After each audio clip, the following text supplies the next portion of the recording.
lugar, agradecer a Fiet Gratia el desarrollo de este proyecto de formación y de sensibilización y que haya contado con la Guardia Civil para formar parte de él, porque para nosotros es una prioridad la lucha contra la trata de seres humanos, la lucha contra la explotación sexual, la lucha contra cualquier delito que vulnere los derechos humanos, sobre todo si este delito atenta contra las víctimas que son más vulnerables, en este caso mujeres y menores. Voy a intentar dar unas ideas fuerzas de cómo ha afectado y cómo afectó el COVID-19, el periodo de pandemia, a la trata de seres humanos con fines de explotación sexual. Para ello yo distinguiría dos periodos. Confinamiento, en el que, digamos, por un Real Decreto se nos impidió a toda la ciudadanía el movimiento, ¿no? Se nos limitaron los movimientos. Y luego un segundo periodo, que es lo que ha venido después de este confinamiento. El periodo de confinamiento supuso un parón en todos los sentidos, para todas las personas en general. Yo quiero recalcar que si bien sufrimos un parón en general en todos los ámbitos de nuestra vida, la trata de seres humanos, la explotación sexual no paró. Los espacios abiertos donde se ejercía la prostitución y los locales de alterne dejaron de funcionar. Y ante esta falta de ganancias, digamos, tuvieron que reinventarse, buscar la manera de seguir ingresando dinero y seguir explotando a estas mujeres. ¿Cómo lo hicieron? Muchas de estas mujeres fueron llevadas a pisos particulares, a otros sitios, digamos, donde no podíamos tener tanto control los cuerpos policiales de la actividad que se estaba realizando dentro. En otras ocasiones seguían ejerciendo la prostitución coactiva en clubs de alterne aparentemente cerrados al público, pero que seguían teniendo la actividad en clandestinidad. Y en otros casos, pues al no ser rentables, muchas fueron abandonadas. Especialmente grave eran los casos de las mujeres que tenían deudas contraídas, porque las organizaciones, por supuesto, querían seguir cobrando esta deuda, pero ellas mismas se veían en la necesidad de seguir ejerciendo la actividad, ¿no? De seguir siendo prostituidas para poder seguir pagando esa deuda ante el miedo de las represalias. Se produjo también un repunte en las páginas web donde se ofrecían servicios sexuales y contactos para ejercer la prostitución. Muchas de estas páginas web ofrecían un pago o un prepago, la forma de pagar a través de una pasarela electrónica, y hacían de enlace para una cita posterior con estas mujeres, o incluso ofrecían pues, sexo online. Hay que decir que aunque esta actividad se realizaba online, no era una actividad física, las mujeres seguían siendo explotadas, se veían forzadas. Uno de los principales problemas que tuvieron estas mujeres que sufrieron durante la pandemia era el aislamiento. Bien porque las llevaban a pisos particulares, bien porque estaban en lugares clandestinos, o bien, como he dicho antes, porque fueron abandonadas.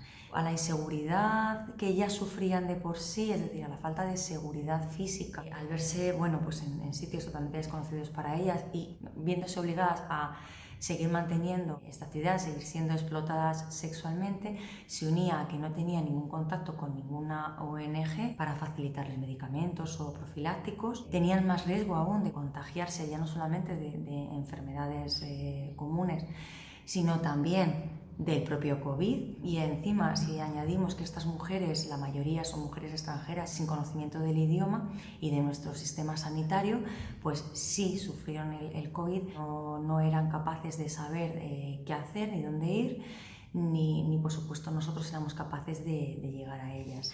También, y por último, las entidades sociales nos hicieron llegar su preocupación ante aquellas mujeres que habían denunciado antes del periodo de confinamiento, porque ante este parón, aunque es verdad que las investigaciones y el sistema judicial siguió su ritmo, la preocupación era que ante este aparente parón las mujeres pudiesen volver a caer en manos de las redes criminales. Intensificamos las inspecciones de estos lugares para evitar precisamente que se siguiese ejerciendo esta actividad en lugares clandestinos.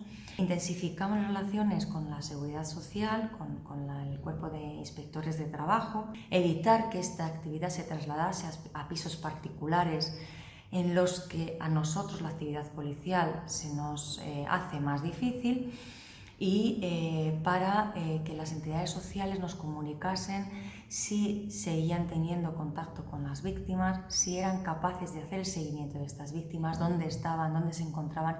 Y lo que sí que hacíamos era intensificar la vigilancia en aquellas zonas en los que pues tradicionalmente se venía ejerciendo la prostitución, para ver si había o seguía habiendo movimiento de hombres no trabajadores que no podían justificar esos movimientos, o incluso si se detectaba que las mujeres eran trasladadas en vehículos de unos lugares a otros, también sin ningún motivo legal que lo justificasen. Prestábamos atención, especial atención ante este repunte de páginas web y este repunte de sexo online, para ver si se creaban nuevas páginas o si las que ya había pues cambiaban de alguna manera sus ofrecimientos, ¿no? Sus ofertas, y ofertaban actividades inusuales.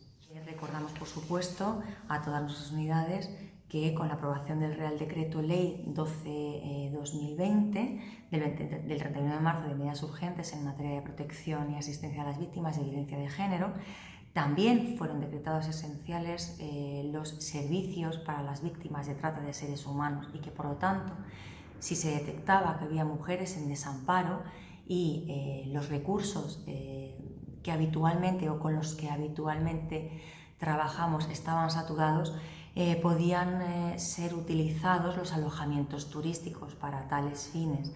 Lo que sí insistíamos es que estas mujeres no se encontrasen desamparadas, sobre todo aquellas que fueron abandonadas. Quería recalcar, para acabar, que si algo ha marcado esta crisis, o si alguien ha afectado esta crisis, es a estas víctimas, a estas mujeres que se encontraron de repente pues, en un país en el que no conocían, un idioma que no conocían, un sistema sanitario que no conocían, ante una crisis sanitaria que tampoco conocían, como el resto de nosotros, como el resto de la ciudadanía, y que se vieron obligadas a seguir ejerciendo la prostitución coactiva y se vieron obligadas a seguir pagando las deudas que fueron contraídas. Y han sido una de las personas más perjudicadas de todas estas crisis, y que para nosotros como cuerpo policial ha sido siendo una prioridad.